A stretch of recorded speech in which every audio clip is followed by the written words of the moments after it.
Hello मेरे YouTube के सभी व्यूअर्स,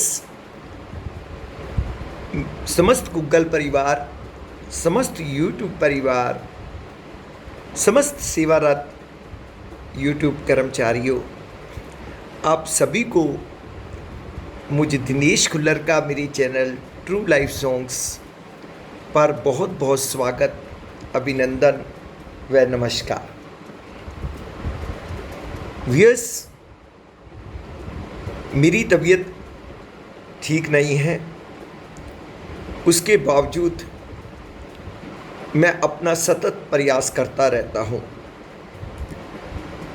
हमेशा जीवन में रेगुलर बनने की कोशिश करता हूँ ताकि मेरे जीवन से मेरे बच्चे मेरे प्रेरणा ले पाए। यही मेरा बच्चों को समझाने का एक मतलब है। चाहे कितना भी आप पीड़ा में हो, कष्ट में हो, लेकिन अपने कार्यों को सतत करते चले जाइए, सम रहिए।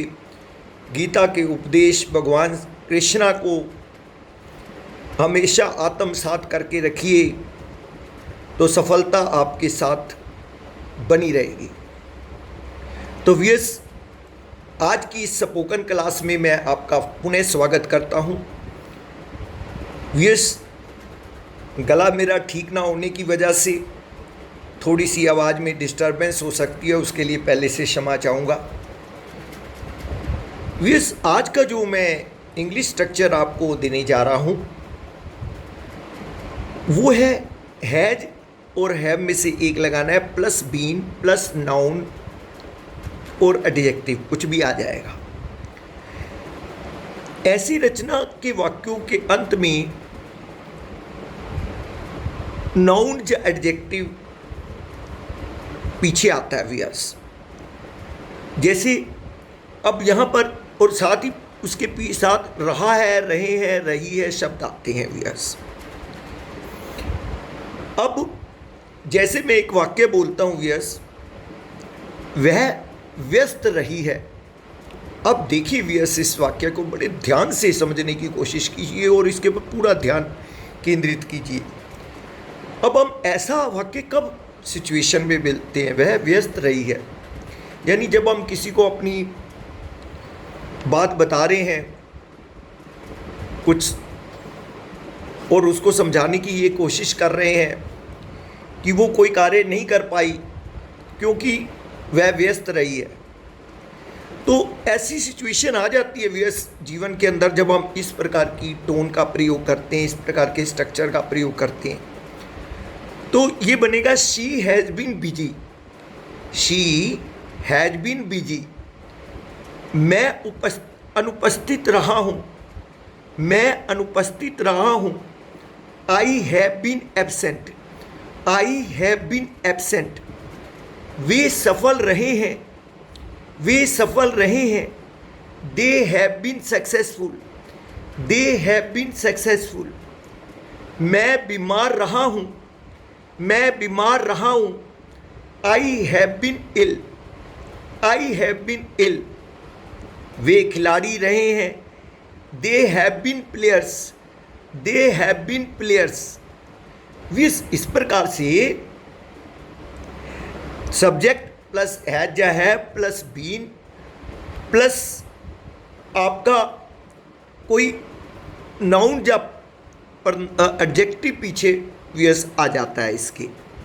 तो ये हमेशा ध्यान रखिए, हैज या बीन प्लस नाउन और एडजेक्टिव में से कुछ लग जाता है साथ में पीछे, तो ये इस प्रकार के एक्सप्रेशन को व्यक्त करता है।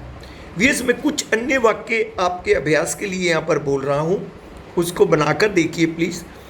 वे विजेता रहे हैं, वे विजेता रहे हैं। तुम नायक रहे हो, तुम नायक रहे हो। वह कवि रहा है, वह कवि रहा है। वह शिक्षक रहा है, वह शिक्षक रहा है। राधा पत्रकार रही है, राधा पत्रकार रही है। इसी प्रकार से मेरे प्यारे बच्चों और भी बहुत सारी रचनाएं इसी प्रकार की निकालिए, अभ्यास कीजिए viewers.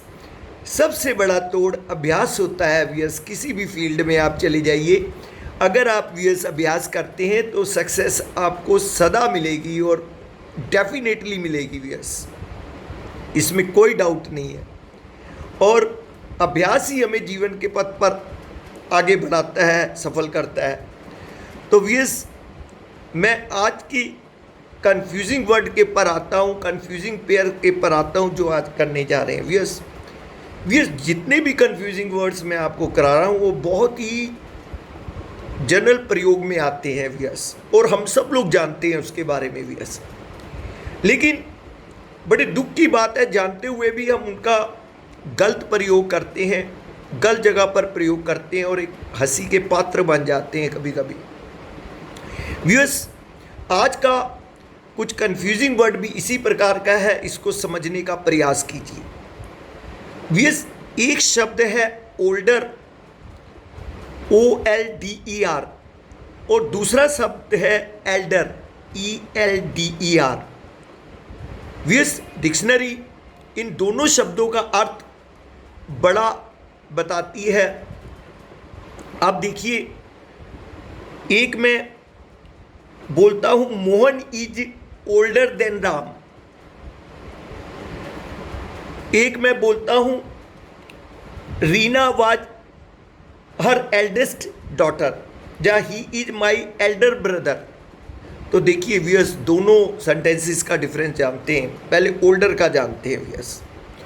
Older, Mohan is older than Ram viewers. जब हम इस प्रकार की बात कर रहे होते हैं कि ओल्डर देन राम, हमने बोला Mohan is older than Ram, तो व्यूअर्स वहाँ पर बड़ा होने का मतलब क्या है? यहाँ पर बड़े का मतलब है कि कोई ऐसे व्यक्ति के साथ हम तुलना कर रहे हैं जो कि ब्लड रिलेशन में नहीं आता व्यूअर्स। हम दो मित्र हैं, आपस में कंपेयर कर रहे हैं, या फिर किसी और के साथ अपनी कंपेयर कर रहे हैं जो हमारे ब्लड रिलेशन में नहीं है। तो वहाँ पर हम बड़े शब्द के लिए ओल्डर शब्द का प्रयोग करते हैं। जैसे मैंने बोला Mohan is older than Ram. अब राम और मोहन मित्र हो सकते हैं, पड़ोसी हो सकते हैं, लेकिन ब्लड रिलेशन नहीं है इनके बीच में। आपस में वैसे ही तुलना हो रही है कि वो उससे बड़ा है। तो व्यूअर्स, एल्डर शब्द का प्रयोग हम रिश्ते में जब बड़े की बात आती है, जब हम अपने ब्लड रिलेशन में बड़े की बात करते हैं व्यूअर्स, तब हम एल्डर शब्द का प्रयोग करते हैं। जैसे मैं कहता हूँ ही इज माई एल्डर ब्रदर, अब वो मेरा भाई है, वो मेरा सगा भाई है व्यूअर्स। यहाँ पर मेरा ब्लड रिलेशन है, यहाँ पर मैं ओल्डर शब्द का प्रयोग नहीं करूँगा। He is my elder brother, वो मेरा बड़ा भाई है। She is my elder sister, वे मेरी बड़ी बहन है। तो व्यूअर्स, यहाँ पर जब ब्लड रिलेशन की बात आ जाती है, ब्लड रिलेशन में हमें किसी को बड़ा बताना है, तो हम एल्डर हमेशा शब्द का प्रयोग करेंगे, ओल्डर शब्द का प्रयोग नहीं करेंगे। ओल्डर शब्द का प्रयोग हम बड़ा दिखाने के लिए दो अपरिचित लोगों के साथ करेंगे। ये व्यूअर्स, हमेशा आपने बात को याद रखना है और हमेशा मन के अंदर धारण करके रखना है व्यूअर्स, और इसको समझ कर चलना है ताकि किसी प्रकार की आपको कन्फ्यूज़न अराइज ना हो। तो व्यूअर्स, आज की क्लास इतनी ही। तबीयत भी ठीक नहीं है, ज़्यादा मैं कुछ बोल नहीं सकता हूँ। कल मैं फिर एक नए स्ट्रक्चर के साथ, एक नए कन्फ्यूजिंग शब्द के साथ मैं आपके सामने प्रयास करूँगा, परमात्मा ने चाहा तो। तब तक के लिए जय श्री कृष्णा, राधे राधे, नमस्कार।